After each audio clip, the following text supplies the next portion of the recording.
그래서 이게 어쨌거나 아다리 좋게 탁탁탁 맞아가. 아다리? 친일파. 아니 본인이 자기 자진 신고해버리네. 와. 자 이제 누가 얘기하기 전에 그냥 얘기해버리네. 부끄러워하지도 않는 거.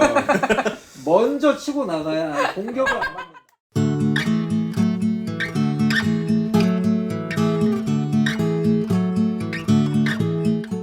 단순한 열정은 1990년에 발표된 소설이죠. 이 소설이 왜 이제야 평가를 받게 됐나? 그것도 조금 의문이고, 그 다음에 또 30년이 이제 지났어요. 그 소설을 읽어보면 실제로 좀 옛날 소설이라는 느낌이 나요. 여러 가지 사회 배경 묘사나 이런 것들이. 그래서 30년이 지난 지금 독자들한테 어떻게 읽힐까? 이것도 좀 궁금하고요. 특히나 그 시절을 겪지 않았던 20대 독자나 30대 초반의 독자들은 도대체 이걸 어떻게 읽을까? 이런 생각도 들고, 아울러서 뭐 내용이나 주제에 관한 이야기도 같이 한번 해봤으면 좋겠습니다. 먼저 박인환 선생님. 저는 일단 아니 에르노의 다른 작품들을 거의 읽지 않았고, 좀 뭐라고 해야 될까, 뭐 제가 어쨌거나 한국 문학을 그동안 뭐 중점적으로 읽어온 것도 있고, 사실 프랑스 문학 예전에는 많이 읽었었는데, 이제 제 독서 어떤 뭐랄까 세계 문학에 대한 저의 독서의 계보는 다 사실 다 근대 문학의 지평에 있고, 굉장히 좀 그나마 프랑스 문학 중에서도 뭐 누보 로망 작품이라던가, 그리고 제가 이제 또 한때 굉장히 매력을 느꼈었던 포스트 모던한 작가들의 작품들, 여기까지는 딱 좋아했었던 트렌드였기 때문에 그런 작품들의 계보에서는 저는 사실 아니 에르노를 거의 잘 모르고 있는 상황이었고, 그래서 최근 들어서 많은 한국의 문학 독자들이나 아니면은 작가분들, 그리고 또 굉장히 좀 창작을 열심히 쓰고 있는 사람들 사이에서 아니 에르노가 굉장히 유명하고 선호되고 있다라는 정도를 풍문으로 알고 있는 정도였어요. 그렇기 때문에 이번에 노벨 문학상 받았다고 했을 때도 그 정도인가? 그 정도구나.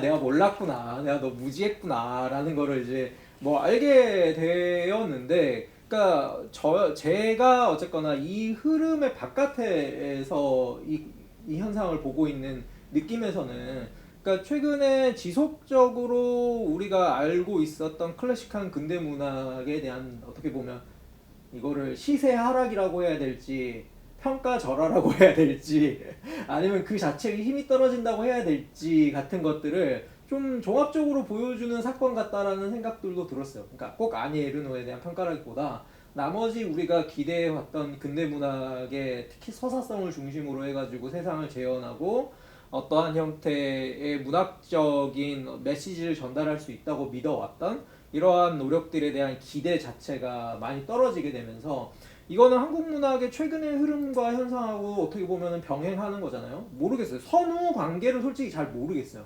이런 작가들이 은연중에 한국 문학에 이미 영향을 주고 있었고, 최근에 한국 문학이 이제 에세이라던가 오토픽션이라던가 이런 경향들을 최근에 반영하면서 이게 시너지 효과 같은처럼 뭐 일어난 건지, 아니면 이거는 사실 이거 나름대로 그냥 세계적인 흐름 안에 있었는데 한국 문학이 최근 들어서 이제 대안을 찾다가 한국 작가들 안에서의 이런 소수자성이나 아니면은 퀴어라던가 더 나아가서 페미니즘 문제 같은 것들을, 이게 또 한국만의 독자적인 맥락이 있었으니까, 그러니까 또 이거를 또 떼놓고 이야기할 수는 없고, 그래서 이게 어쨌거나 아다리 좋게 탁탁탁 맞아가. 아다리? 친일파. 아니 본인이 자진 신고해버리네. 와. 자 이제 누가 얘기하기 전에 그냥 얘기해버리네. 부끄러워하지도 않는 거. 먼저 치고 나가야 공격을 안 받는다. 윤석열 시대에 실감이 납니다. 신일의 시대. 넘어가겠습니다. 그래서 그러한 내외의 맥락 같은 것들이 맞아떨어지고 있는 현상 속에서 아니 에르노에 대한, 솔직히 저는 좀 모르겠어요. 이것만 가지고 이 작품만 가지고 작가에 대한 평가까지 저는 내리기는 좀 어렵다라는 생각이 1차적으로 들었고, 이 작품이 그만큼 사실 한국 독자들의 지금의 어떤 문학에 대한 선호 이런 거하고 잘 조응하는가? 라고 했을 때도 사실은 좀 100%는 아닐 거라는 생각들이 들었던 게 아까도 말씀해 주셨듯이 이게 어쨌거나 30년이 넘는 세월을 거쳐서 한국에 들어온 작품이라는 거 지금 그러니까 들어온 건 좀 일찍 됐지만 이제야 다시 읽히고 있는 상황이라는 거 그러니까 그 맥락에서 한국 독자들이 아니 에르노에 대한 어느 정도의 선이해를 가지고 혹은 지금 한국에서의 독서 시장의 분위기 안에서 이 작품을 읽을 것인가는 저는 좀 상당히 예측하기 어려운 영역이라고 생각을 해서 좀 시간을 가지고 지켜봐야 되겠다라는 생각을 1차적으로 했고 한 발 빼는 겁니까? 한 발 뺀다기보다 제 감상이 지금 너무 추상적이어서 이거 가지고 무슨 말을 하는 게 큰 의미가 없을 것 같다. 알겠습니다. 그 얘기 계속 반복되고 있는 것 같아요. 네, 그러면 오늘 많은 준비를 해왔다는 심진경. 아니 많은 준비까지는 안 했어요. 근데 많이 써오셨는데요. 여기. 네, 아까 막 이거는 흔들었잖아요. 이거 다 얘기할 거라고. 별로 쓰고 보니 별 내용이 없다는 걸 지금에서야 보게 됐네. 아니 근데 이제 이 아니 에르노의 이 소설이 그러니까 당시에는 되게 출간 당시에 그 막 찬반 그게 있었는데 그게 아까 선생님 얘기한 것처럼 약간 이제 뭐 이 아니 에르노 소설이 그동안 썼던 소설이 좀 자전적 얘기이지만 그게 이제 자기 계급에 대한 어떤 그 이 약간 이중적 태도 서로 이제 자기 계급 출신 계급의 사람들과 있을 때 그 다음에 이제 사립학교에 이제 가면서 자기 계급과 다른 어떤 계급 사람들과 또 우리라고 이제 묶이면서 그러면서 느끼는 어떤 내가 내 출신 계급을 배신했다는 그 배신감. 이게 이런 게 제가 보니까 은근히 아니 에르노를 읽었더라고요. 기억에 남지 않았을 뿐. 그러니까 예전에 부끄러움이라는 그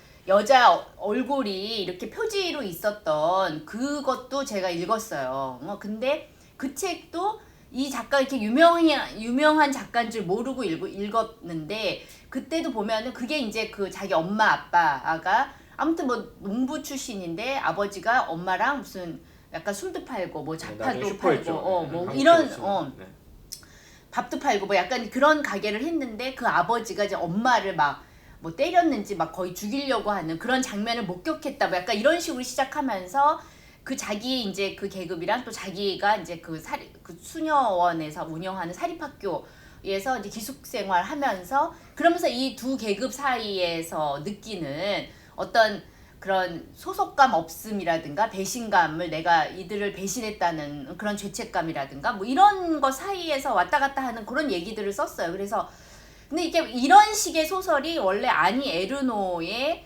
약간 그 이 소설적 특성으로 그렇게 얘기가 됐던 것 같아요. 그래서 우리가 그때 이제 오토 에스노그래피 얘기한 것처럼 그러니까 자기 나는 나의 인류학자다. 나에 대한 인류학자다라든가 아니면은 무슨 소설이더라. 엄마 치매에 걸린 그 엄마에 관해서 쓴 소설에서는 뭐 어떤 자기 소설은 뭐 문학과 역사학과 사회학 사이에 위치해 있는 그 어떤 것이다라든가 사실 이런 식으로 썼어요. 그리고 자기 아버지에 대한 얘기도 쓰고 그다음에 그 아버지에 대해서 쓴 무슨 자리인가 원래 우리나라 아버지의 자리로 번역이 된 그 소설도 이게 그 사람들의 그 이 언어 그러니까 하층 계급 사람들의 그거를 평평한 언어라고 하더라고요. 그거를 그냥 그대로 가져와가지고 그거를 쓴다든지 그래서 기존에 이게 그 하층 계급의 언어로 쓰여진 소설이 사실은 유럽에 없었다는 거 그런 것들을 새삼 이제 확인하고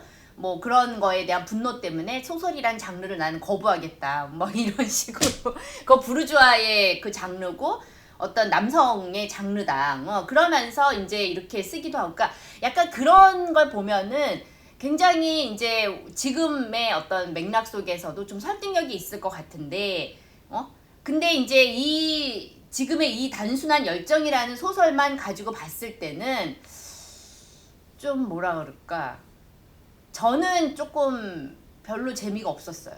그러니까 이게 일단 너무 밋밋하고 90년대 프랑스에서 센세이셔널 했던 거죠. 그러니까 이게 자기 경험을 이 사람이 당시에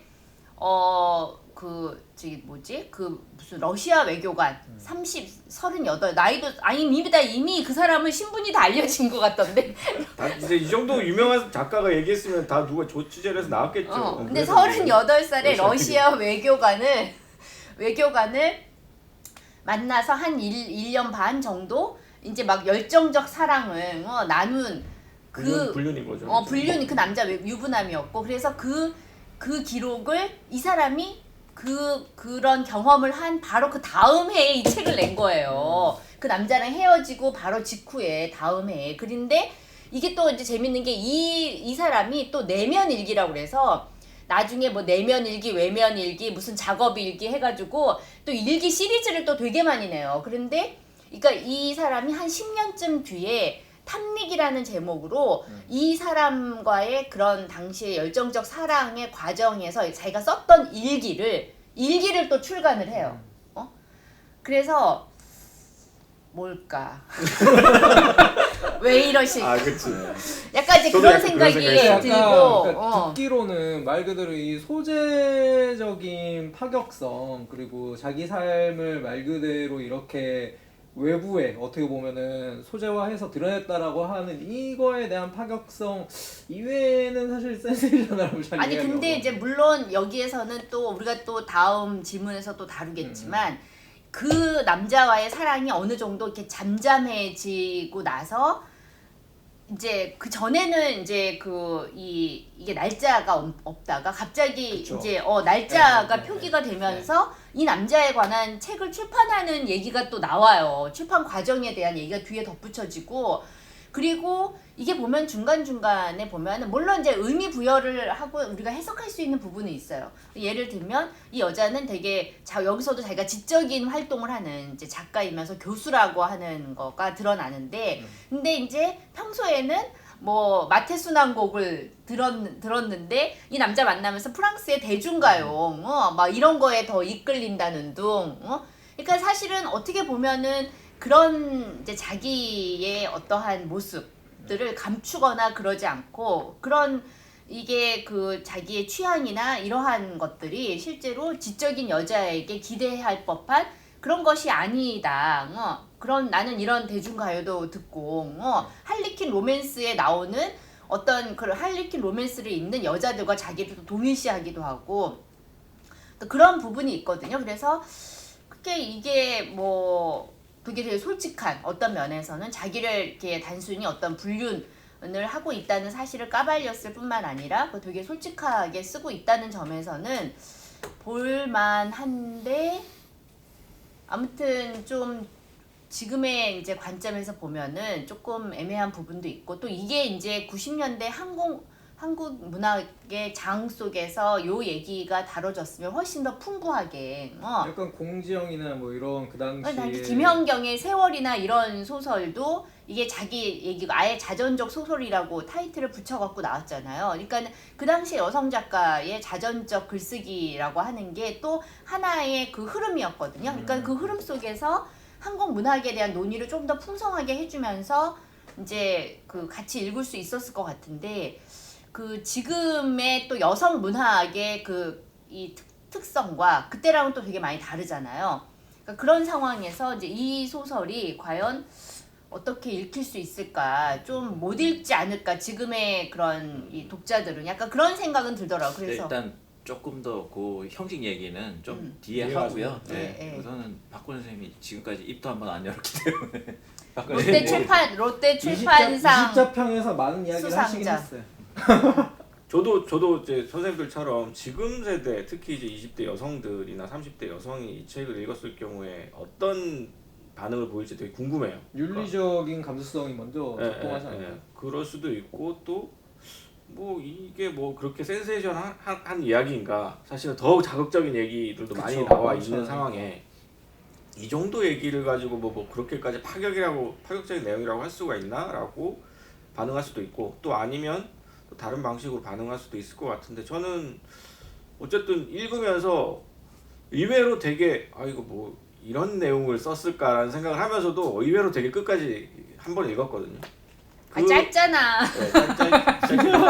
네, 저도 이제 한 번에 읽을 수밖에 없어요. 아니 에르노의 누구라도. 다른 책을 읽어본 적이 없고 사실은 아니 에르노라는 이름을 뒤늦게 기억을 한 거죠. 아까도 이제 말씀드렸듯이 디디에 에리봉에게 추천을 한 소설가의 이름으로 내가 이제 기억을 하고 있었는데 그때는 노벨상과 전혀 관계없는 사람이고 내가 그러니까 일종의 디디에 에리봉의 조연격이었던 사람이 이제는 명실상부와 노벨상 수상자가 된 거니까 그제서야 이제 기억이 다시 난 거였는데 어쨌든 읽으면서 느꼈던 거는 이분이 이제 기본적으로 나중에 얘기하겠지만 형식적인 어떤 실험에서 좀 다른 작가들과 굉장히 다른 모습을 보였다는 거 그리고 내용적인 측면에서도 사실은 그때 당시에는 일단 이게 굉장히 파격적이었을 것 같다. 그리고 작가라는 사회적 지위가 이미 있는 상황에서 그런 이야기를 소설로 펴내고 나중에 또 이 아니 에르노랑 사귄 또 연하의 어떤 작가가 다시 또 비슷한 소설을 또 냈다고 하는데 뭐 필립 어쩌고 저쩌고.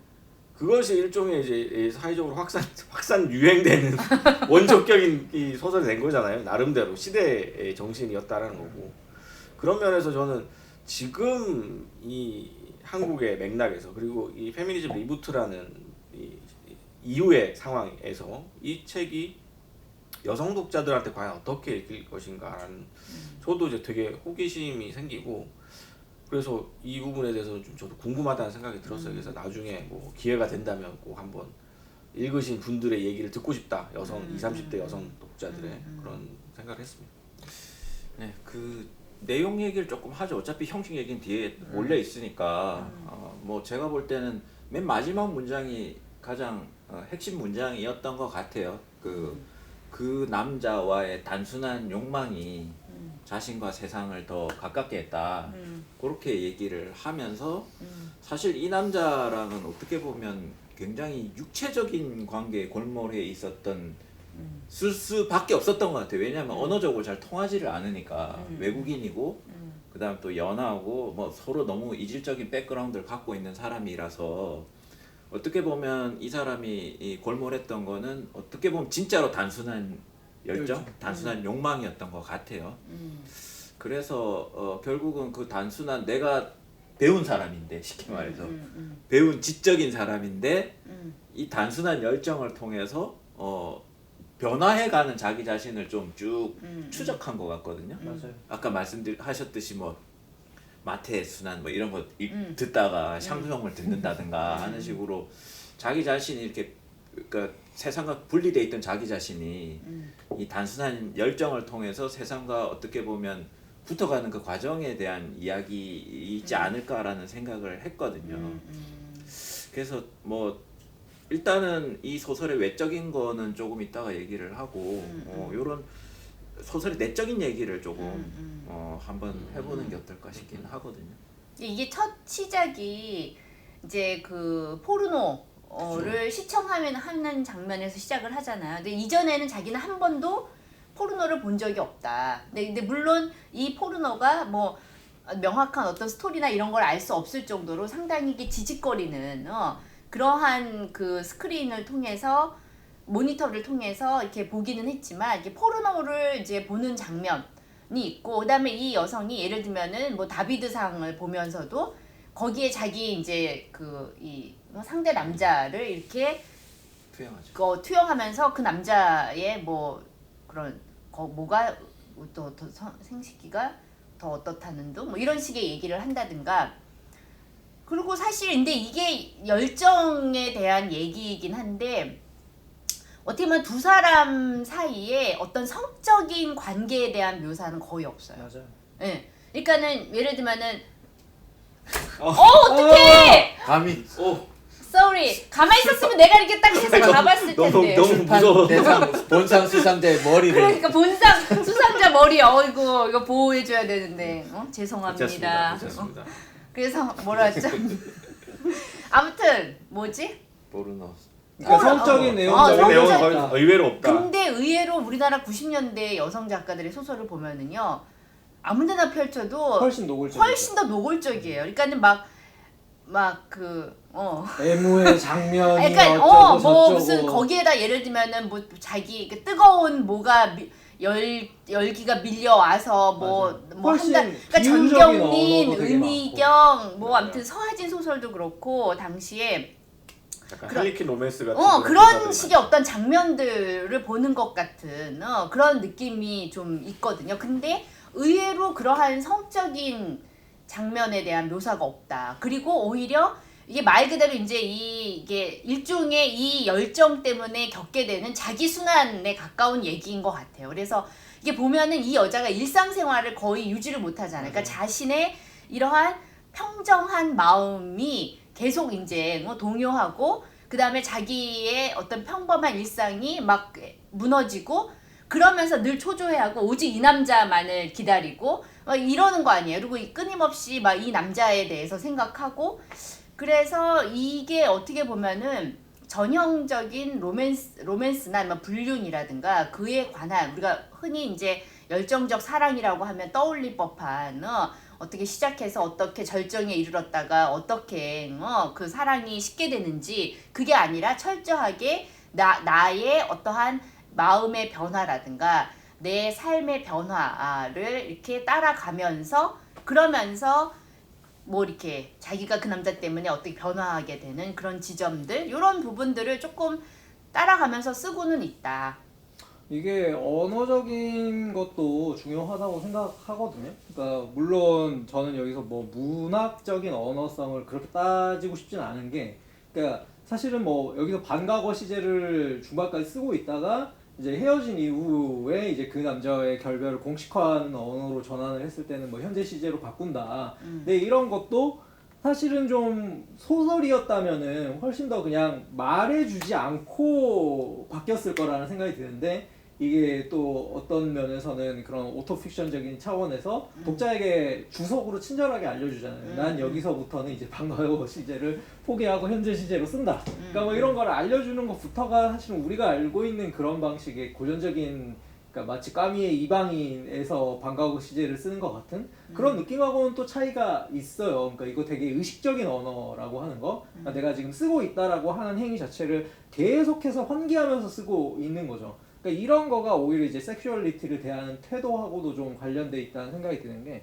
슬라브의 지적이 이제 남성과 여성의 젠더적 차이 같은 거 이야기할 때 특히 이제 성행위 자체를 어떤 방식으로 바라보고 묘사하는가 뭐 이런 거 이야기할 때 남성은 항상 이미 행위에 들어가기 전에 자신의 어떠한 성적 판타지를 가장 부풀리고 그리고 거기 안에서의 자신의 성행위가 그 판타지와 얼마나 일치하는가 이런 것들을 따지는 방식의 성적인 접근법을 취하는데, 여성의 섹슈얼리티의 태도는 모든 절정이 지나가고 나서 오히려 그것을 되새김질하거나 사후적으로 분석하는 듯한 회고조의 언어들이 훨씬 더 많다는 방식으로 이야기를 했던 게 이 소설을 읽으면서 기억이 나더라고요. 그래서 여기서 보면 아니 에르노가 그 성적 행위 자체에 골몰하거나 그거에 대한, 마치 물론 이제 이 남자를 기다리는 동안에 기다림의 순간에 이 절대성을 엄청 묘사하긴 하지만 성행위 자체에 대한 섹슈얼한 판타지는 아니라는 거죠. 이게 오히려 뭔가 지나가고 나서 우리가 소위 이야기하는 현자 타임이 오고 나서 이 여성이 자기 자신의 지금의 오히려 상황들 같은 것들을 마치 분석하는 사람처럼 접근해서 언급하는 방식 자체가 되게 좀, 그러니까 굳이 정신분석의 구도로 이야기하자면 환자로서의 자기 자신의 어떤 분석가로서의 자기 자신의 면모 같은 것들이 훨씬 더 두드러지는 소설이었던 것 같고, 그 과정 안에서의 결별을 만들어내고 공식화하고 의미화하는 과정, 이런 것들이 대단히 좀 여성적인 언어, 여성적인 시선으로 그려져 있다고 하는 점도 좀 그런 면에서는 좀 새롭게 볼만한 점들도 있었던 것 같아요. 저는 그 작가라는 사람이면 결국 이제 경험을 아무데나 드러내지는 않았을 거 아니에요. 많은 경험 속에 이 경험만 드러낸 것 자체부터 일단 창작의 시작이니까 왜 이 경험을 드러냈을까? 그러니까 뭐 아들과의 경험도 있을 텐데 왜 1년 정도 남짓한 기간에 그것도 몇 개월 안 만난 것 같더라고요, 보니까. 근데 이 여성의 입장에서 돌이켜보면 뭐 남는 게 없는 사랑이에요, 사실은. 불륜이라서 증거도 안 남고 증거를 안 남기려고 하잖아요, 이 남자가. 자기도 그걸 배려하기 때문에 증거를 안 남기려고 하고 절대 먼저 네. 전화하지 않잖아요. 공중전화로 하고. 그러니까 뭐 사진 찍기나 이런 어떤 보통 사랑에 함께하는 추억 만들기가 불가능하고 언어적으로도 잘 안 통하고 오로지 이제 만나서는 할 수 있는 게 결국은 자고 간단한 대화 나누고 끝인 그런 관계인데, 이 관계에 의미 부여를 하는 것이 저는 무슨 의미일까를 생각을 해봤거든요. 근데 사실 생각해 보면 이 이성과 어떤 감정의 대립에 대해서는 니체 시절부터 이게 시작이 된 거잖아요. 그러니까 거의 한 100년 전부터 이 이성과 감정 서구 문화에서 이성과 감정에 대해서 감정을 조금 더 우위에 두는 이 흐름은 100년 전부터 시작이 된 건데 왜 그걸 또 모르지 않을 텐데 왜 지금에 와서 이 감정 우위에 있는 그러니까 끊임없이 이걸 갈등하잖아요. 나는 이런 사람인데 난 왜 이렇게 됐을까? 그 여자 또 그 남자 떠난 후에도 맞아 그 남자 나한테 아무것도 아니었어 아무렇지 않은 척 하다가 그 남자를 고통스럽게 그리워하는 것 자체가 또 좋은 그런 상황을 또 묘사를 하잖아요. 그러니까 이게 90년대의 맥락에서 이 감정 우위에 있는 욕망 우위 혹은 열정 우위에 있는 이거를 왜 다시 붙잡으려고 했는가? 그다음에 이걸 왜 다시 평가하려고 하는가? 저는 이게 궁금한 거예요. 100년 동안 그걸 해왔는데 예술사에서. 이 소설을 반감정 소설이라고 아니 에르노 소설을 부른다고 하더라고요. 근데 저는 반감정 소설, 감정에 반대되는. 반대. 그러니까 보면은 직관적으로 잘 이해가 안 되잖아요. 이게 사실은 감정에 대해서 처음부터 끝까지 자기 감정에 대해서 들여다보고 있는 소설들을 써왔는데 왜 반감정 소설일까라고 생각을 해봤는데 기본적으로 감정에 대해서 낭만주의적으로 다루지 않기 때문이죠. 아니에로는. 그러니까 우리가 흔히 얘기하는 18세기 서구의 낭만주의라는 엄청나게 큰 흐름 그리고 그것이 만들어낸 정치적 예술적인 흐름들이 있는데 그 흐름과 정반대에 서 있는 사람이고 그것을 잘 알고 있죠. 누구보다 잘 알고 그것을 의도적으로 이제 배제하면서 그럼에도 불구하고 감정을 쓰는데 그때 그 감정이라는 것은 무엇인가?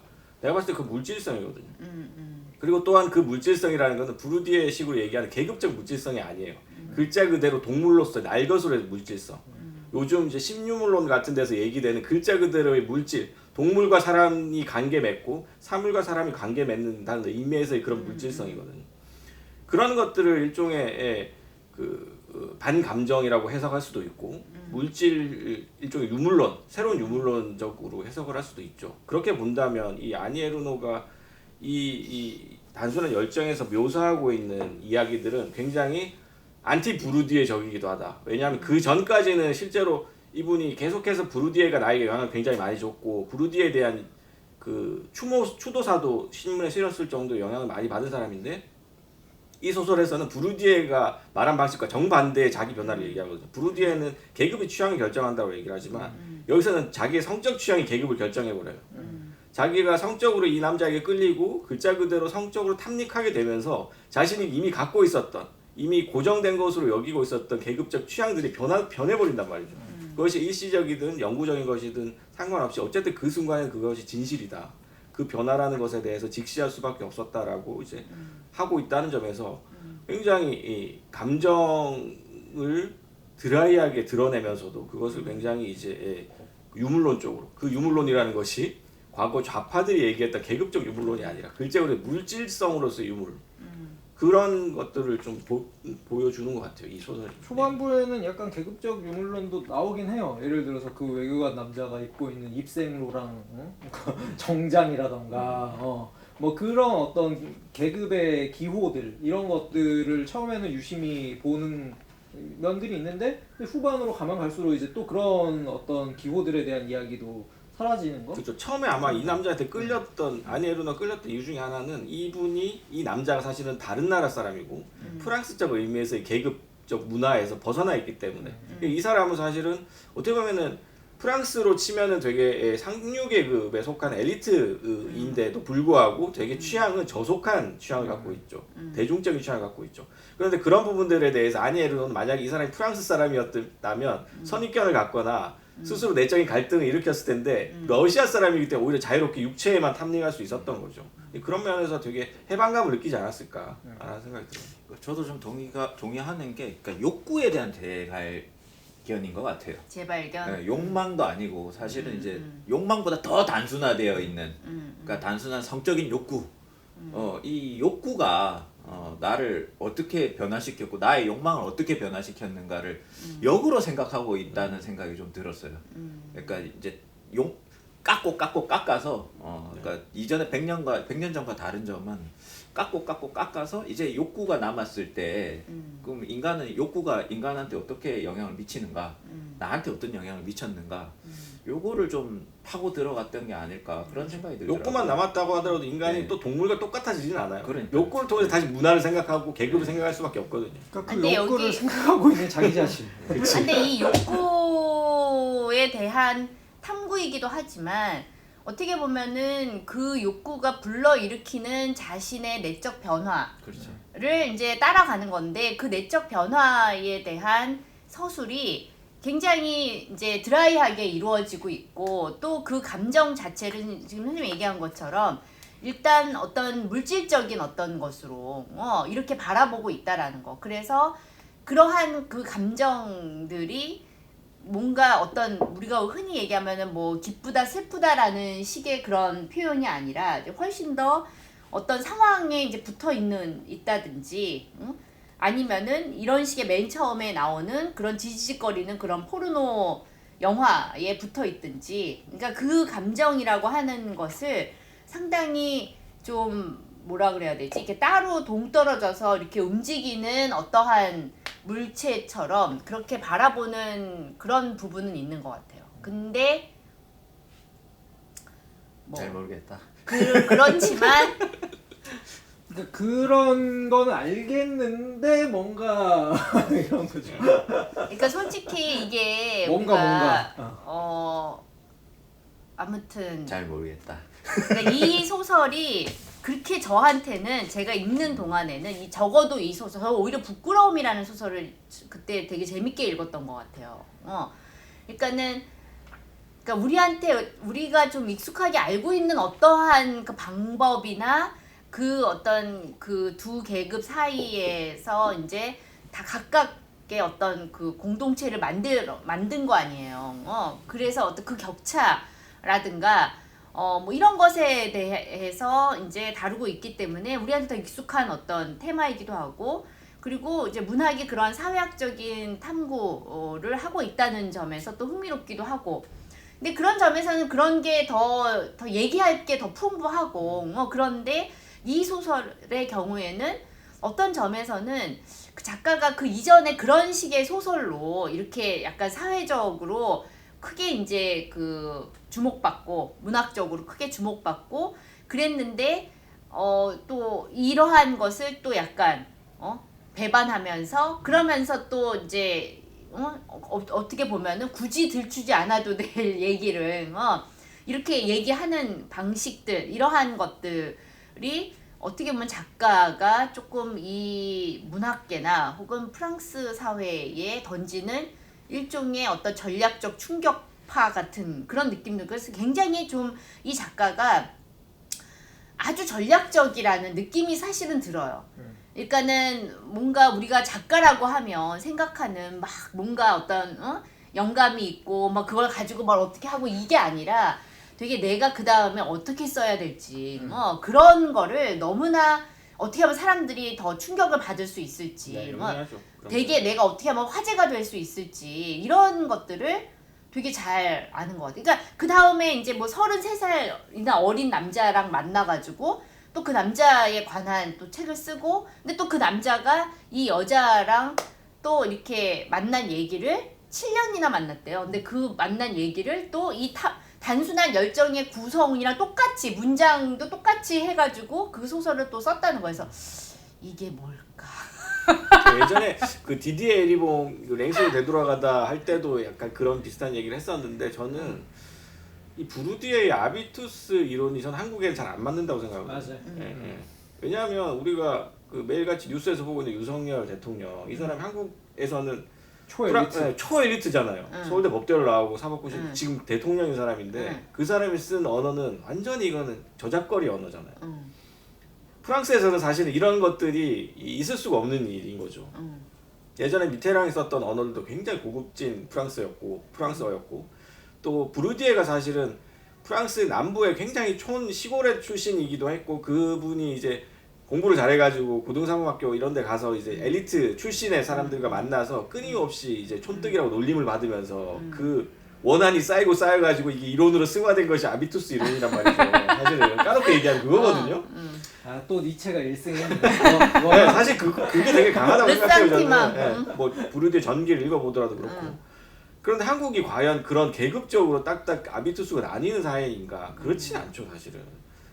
엘리트이건 아니건 간에 한국 사람들의 언어는 그냥 그 사람의 어떤 개인 차이가 크지 사실 계급적인 그런 또 구별이 딱딱 프랑스처럼 되는 나라가 아니고 그러다 보니까 사실은 아니 에르노라든가 디디에 에르봉이 느꼈던 그런 굉장히 그 계급적인 열등감 혹은 계급적인 수치심 이런 것들에 대해서 저는 글자 그대로 지극한 의미에서의 공감은 일어나기 힘들 것이다 한국에서는.